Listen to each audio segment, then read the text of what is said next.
My favorite first memory at Earlham College was walking to class in LBC my freshman year and seeing this very tall man that had a very bald head wearing glasses.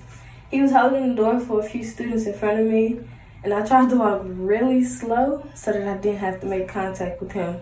But he stood there waiting, and at that moment, I felt him staring into my soul. Thanks, I told him nicely, but in reality, I was really scared. At that moment, I was completely intimidated by him.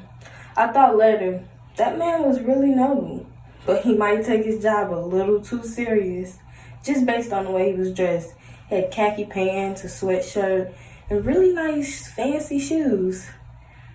I was curious about what he did at Earlham. He was dressed so professionally. I met James Logan for the first time in LBC as a freshman who had just finished orientation. I was walking down the stairs when I noticed someone who was casually dressed walking at the back. So I held the door for him to go first, and he smiled and said thank you. Once outside, James initiated a conversation, asking my name, where I was from, and how my first week at Earlham was going. For the very shy freshman that I was, I felt surprisingly very comfortable talking to this kind soul. I also asked who he was, and I was quite curious to know why he was wearing a Princeton sweater. My first impressions of James were his sense of humility and care. What I did not know at the time was that this very random encounter was going to impact my entire journey at Earlham and ultimately my entire life. I go on and on with stories about James and how he still makes me nervous to this day. In fact, I'm sure we all have very similar stories about how James once made us nervous. But most importantly, I can say we all grew very close to him. Over these last 4 years at Earlham, James has become someone I'm very close to. He has been the one that I can call on when I'm in trouble inside the classroom. He's been a voice when I'm not heard by faculty members. He's simply been there when I need a break from school. Let's face it, James is the godfather. No problem is too big or too small for him to take on. The more I learn about the world outside of Earlham, the more I see that James is the perfect embodiment of what a moral human should be like. James is courageous, loving, intimidating, caring, and mostly all, he's kind of tough in class. And lastly, here's a little trick to remember about James. If he asks you for a selfie, he loves you more than you really think. An entire book wouldn't do justice in describing who James is as a person and what he represents for us and many others. The more I talk to James, the more I learn about him and the world. He embraces who he is, where he came from, and who he has become. James challenges you from a place of love, engages you intellectually, and wants his students to grow, succeed, and give back to others. His students have a very special place in his heart, and he treats them like family. It didn't take long for me to realize the privilege I had to meet such an exceptionally gifted human being. James is the kind of person who makes you have more hope in a world often in a state of turmoil. His strong faith in God, his genuine love, and his hope in humanity are truly contagious. In and outside the classroom, James practices what he preaches: love, respect, humility, and justice for the oppressed. He encompasses the Earlham spirit, and it is such a great pleasure and honor for us to introduce you, Dr. James Samuel Logan. Hello, Earlham College class of 2020. James Logan here. I'm speaking to you from my office in Carpenter Hall. I'd like to share an open letter I have written to all of you. A letter I hope will keep you encouraged to press on in our current virus-tainted world. A world which now compels us to stay at considerable distance from the more routine, face-to-face social gatherings of our daily lives. I begin by thanking you for the honor of this invitation to address you. Lalani and Olivia, I thank you from the bottom of my heart and soul for the wonderful introduction, which I consider to be a true gift from both of you. I also wish to acknowledge the virtual presence of the college's Board of Trustees, as well as my faculty and staff colleagues, who have been teachers and learners right alongside all of you seniors who are cyber gathered here with us today. I wish to extend a very special note of appreciation and thanks as well to the many workers who labor to prepare and cater the meals that feed the bodies, minds, and spirits of the Earlham College community. I thank those, many of whom I do not know by name, for washing the windows, tending the grounds, changing the light bulbs, emptying the trash, and cleaning both the classrooms and bathrooms of our collective lives. Too often you are the ones rendered invisible, yet you are the wonderful frontline people in whom we might experience the humble yet powerful root and branch of the human spirit among us. You are the very kinds of people who raised me to adulthood in the South Bronx. Of course, I also wish to extend a very, very special welcome to the many parents, grandparents, siblings, extended family members, and friends who have given so very much of themselves and their resources to make college completion a reality for those of you who are graduating. Many of you are celebrating your seniors from continents a world away. More than anyone, you know well the kinds of struggles and sacrifices that have made it possible for the members of this senior class to succeed. So again, with this open letter, I extend a virtual welcome to all who are gathered with us from around the world to celebrate this class of 2020. Under the current pandemic conditions, this is a truly significant achievement. In a baccalaureate address to seniors back in May of 2008, I noted that graduating seniors are often told that they will be leaving college to only now enter into the real world. Of course, this often expressed sentiment, or some version of it, supposes that while you have been doing the academic work and enjoying the comparative luxury of being college students, you have somehow been shielded from the contingencies, the complexities, the tragedies, and the promises of the real world. As the entire human race now groans under the weight of a global pandemic, I would like to suggest to you, class of 2020, that the divide between the college life and the society and world of which the college life is a part is not quite as expansive as some might think. As I suggested back in 2008, this is so because life's contingencies, complexities, tragedies, and promises make visits upon every human being, no matter where we are. Our common human desires for safety, security, and protection, for associations with and belonging to something that give purpose and meaning to life, and our desire to be valued and respected by others are real life concerns anywhere and everywhere. Indeed, your class of 2020, like every other graduating class around the country and around the world, has had its sense of safety, security, and protection challenged by a most devastating circumstance, a novel coronavirus pandemic. Physically, emotionally, and spiritually, you have already for several weeks been living into an unprecedented world of routine quarantine and mass physical social isolation. Indeed, as this spring semester was suddenly altered without much warning, we have all found that emergency online remote learning, as well as emergency online remote teaching under these current pandemic conditions, present serious challenges that lie beyond the strictly academic. These include the exacerbation of sexist, gender-based, racial, ethnic, social, economic, xenophobic, ableist, and ageist challenges that were already present in the lives of students, instructors, families, communities, nations, and continents the world over long before the current pandemic. Indeed, this COVID-19 pandemic amplifies the already pre-existing social pathogens that have plagued human history since the dawn of time.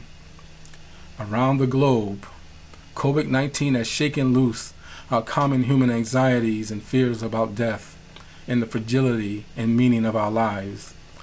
Living on quarantine from routine face-to-face social gatherings, the world now resides alongside a death-threatening and death-dealing virus that tempts us to abandon our best, most courageous, most generous, and most beautiful selves. In the midst of our life-altering concerns about this ubiquitous coronavirus, we are tempted to turn our lives over to the ravages of crippling anxiety, fear, suffering, and loathing, all of which tempt us to seek refuge in the arms of dread, despair, and nihilism.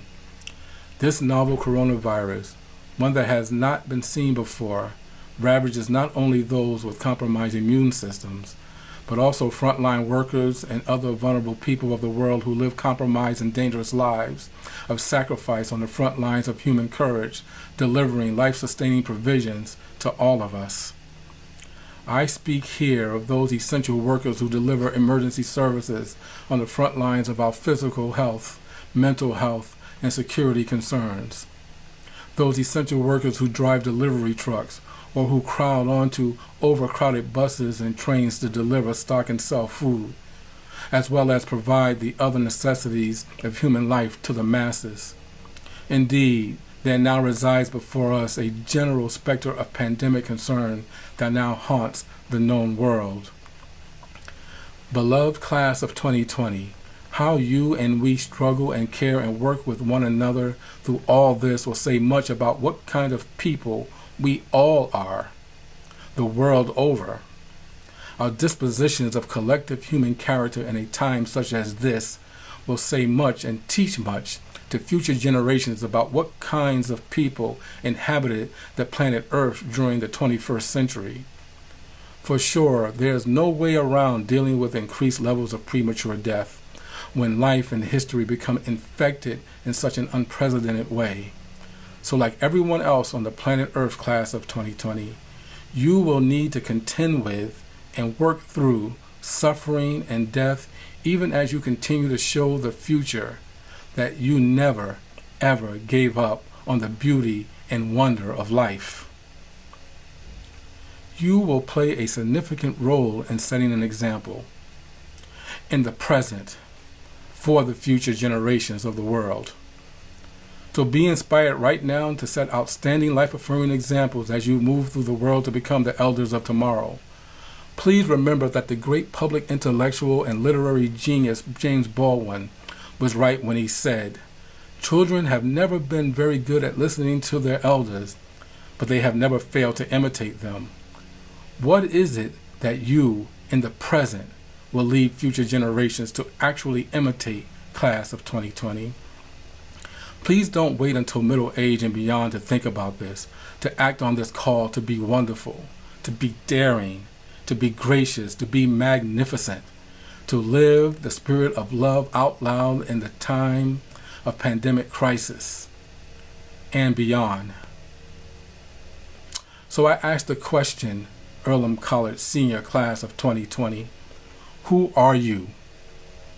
Holding fast to the bonds of enduring friendships with outstanding academic and creative preparation across all the liberal arts disciplines, while offering up thousands upon thousands of hours of community service around the world, you are the ones who will strive to make the world feel less alone, to help it persevere against considerable odds. Who are you, Earlham class of 2020? Alongside other classmates, you are the ones who have faced challenge together, danced together, made music and sang together, studied together, organized mutual aid together, and some of you even marched out to the hash together to get your swerve on. Both on campus and off, you have done what the living civil rights icon John Lewis has often suggested young people should do. You have gotten into trouble, sometimes good trouble, some necessary trouble, the kind of trouble that moves the world forward, the kind of trouble that signals to the world that you love justice, that you love human dignity, that you are willing to take risks for the sake of those in this world often considered the least of these as they reside on the underside of history, like those darkly hued enslaved Africans of the past whom the great towering Toni Morrison lamented as trespassers among the human race. Who are you, class of 2020? You have been a steadfast comfort in one another's lives when times were hardest, and now you depart from us to join millions of other young people around the world to be the smiles, the laughter, the joy of the world on the most dreary and love-deprived days. Who are you, class of 2020? You are the ones who came to Earlham and lived out loud, screaming, a hunger for improving the world, a world that needs your life-affirming passion, intellect, sense of aesthetic beauty, your spiritual power and love, your audacious resolve to make the world more delightfully human in the service of a just mercy that spans the entire planet. Who are you? From all over this country and all over this world, you arrived at this place, Earlham College, a Quaker institution rooted in pedagogies meant to respond to the world's toughest, most intractable questions from many perspectives. You brought to us a wonderful abundance of experiences, voices, and identities, and now you move forward to extend audacious hope and a just peace to a planet too often hemorrhaging from war, hunger, poverty, environmental calamity, disease, gender-based violence, mass incarceration, economic exploitation, and associated moral decay. Earlham class of 2020, you must continue to hold fast and persevere against intellectual, psychological, emotional, spiritual, and pessimistic despair. For as you know, the world will not always be an easy place. But you are prepared for that. Neither has college always been easy. A college education that challenges the mind, heart, and spirit like Earlham College could not help but cultivate in you an appreciation for tough questions concerning the most daunting and intersecting dilemmas of the human condition. But not only that, what college has done for you, if Earlham has done its part well enough, is cultivate that which is more just, more sublime, more superbly human inside each of you in the service of changing the world for the better. And speaking of change, my hope is that Earlham has instilled and reinforced in you an additional word of wisdom from the great James Baldwin, who I quoted earlier, who once said, "Not everything that is faced can be changed, but nothing can be changed until it is faced." Please remember that, class of 2020. Please remember, too, that human struggle and triumph live inside the same body, in the same house. And as such, we learn from and can be let down by both the atheist and the priest, the professor and the prisoner, the old and the young, the sage and the idiot. For they may well dwell inside the same body, the same house. So let humility, hope, love, and mercy endure in each of you. Between the rock and a hard place of life, stay inspired to grow that which is lovely in the world, for the sake of the world. Drawing upon the audaciously hopeful lyrics of the song Hey, Hey, Hey by Michael Frente and Spearhead, remember this. From the tops of the building to the streets below, from the Wall Street banks to the empty homes, between the lines of the people standing all in a row, there's a crack in the gutter where a flower grows. So in prudent defiance of the pandemic circumstances in which we find ourselves, the time will again come when we can routinely dance and blossom together in wonderful proximity, in wonderful physical proximity to one another at distances of less than 6 feet. We will once again pray and hope side by side with one another and live again ever closer to what is best in all of us, soul to soul, spirit to spirit, heart to beating heart. This unique COVID-19 pandemic is indeed a threat to human intimacy, to kindness, to tenderness, to our embrace of one another at home, at work, at school, and at all other intersections of human life and living. But we must not let this global pandemic tear at the communal and social fabric of human worth and dignity, even from a distance. Somehow, with all of your varied talents, class of 2020, you must create and construct ways through the difficulties of our present time.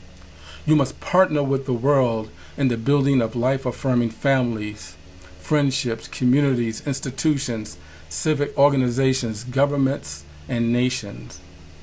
Remember that it was the looming threat of an emerging pandemic that prompted you to plan and hold a mini graduation back in March.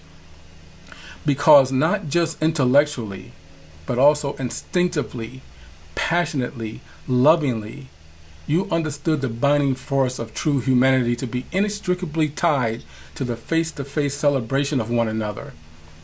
as the beating heart of human spirits, in person, shoulder to shoulder, sipping tea together, attending class together, doing research together, dining together, dancing, singing, smiling, shedding tears, embracing laughter, and achieving together. With that graduation ceremony, class of 2020, you are mounting a risky yet love-inspired resistance to a pandemic virus, the malice of which alienates us from the most awe-inspiring goodness of human closeness.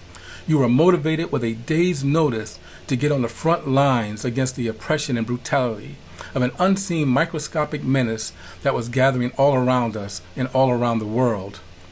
Certainly, you are understanding that here in the present, we are more necessary to one another than ever. I imagine that with the gathering of so many of you at that mini graduation, you are channeling the distinctiveness of an Earlham College education in this world.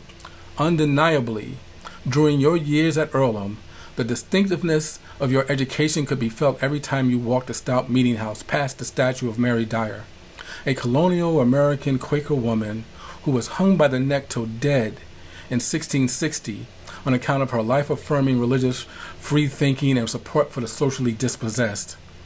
The distinctiveness of your time at Earlham lies in the spirit of a history that includes the time Martin Luther King Jr., whose powerful testimony and witness of social justice and love graced that same stout meeting house back in 1959.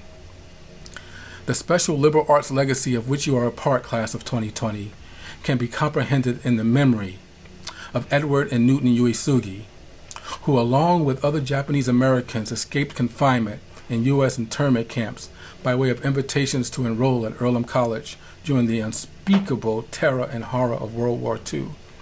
And furthermore, class of 2020, the distinctiveness of who you are has been passed down to you through the legacy of Earlham's 1958 alumna Margaret Hamilton, who 4 years ago, in 2016, received from President Barack Obama the highest civilian honor in the United States, the Presidential Medal of Freedom, for her scientific contributions to onboard flight software for NASA's Apollo and Skylab missions and the Space Shuttle. In all of these people and more, you get a glimpse of generations past who worked to improve the world for a future that some of them would never live to see for themselves. So now, in this time of unprecedented challenge in your own lives, class of 2020, there will be a great existential reckoning. While actively engaging the world, holding it fast in the light, I hope that each and every member of the senior class will know that in times of greatest trouble, there is a cry for mutual human embrace. And in such times, we recognize that which is most paradoxically telling about the human condition, namely, that we human beings are capable of great strength, but also great weakness, of being sublimely aware as well as destructively unaware with one another, of both a lack of understanding about the future as well as possessing great creative energy and vision for the future. You too, graduating seniors, can be capable of inflicting considerable harm upon the world as well as a wonderfully blessed healing. So, who do you want to be, given the many paradoxes and ironies that will make visit upon you in this current viral time and beyond? I hope you will deal as lovely as you can with the world. Let not your mouths be like, speak like an open grave to one another, nor your lips dripping with poison, cruel vindictiveness for this world, nor your actions be devoid of human compassion and a thirst for sustainable justice in the face of pandemic and hegemonic disorder.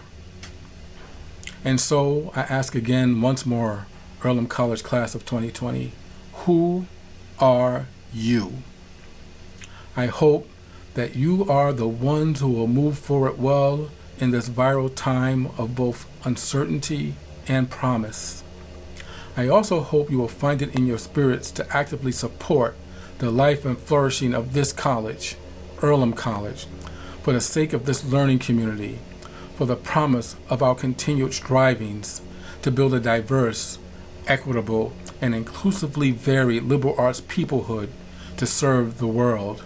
During this viral pandemic and beyond, I pray and hope that you, with the power of the thunder, with the wonder of the sun, and the humility of amazing grace. Continue to strive for integrity, to strive for peace and justice, to strive for respect for persons, for simplicity and community, while being human, all too human. May your life's work be a wise balance of speaking boldly yet gently and acting justly yet humbly in the world. May you always refuse to give up on human history in the natural world. May candid truth-telling, righteousness, mercy, and I dare say love abide with each and every one of you as you continue to hold fast and move forward in a viral time and beyond. Peace, respect, and much love, class of 2020. Be well and stay safe. Thank you.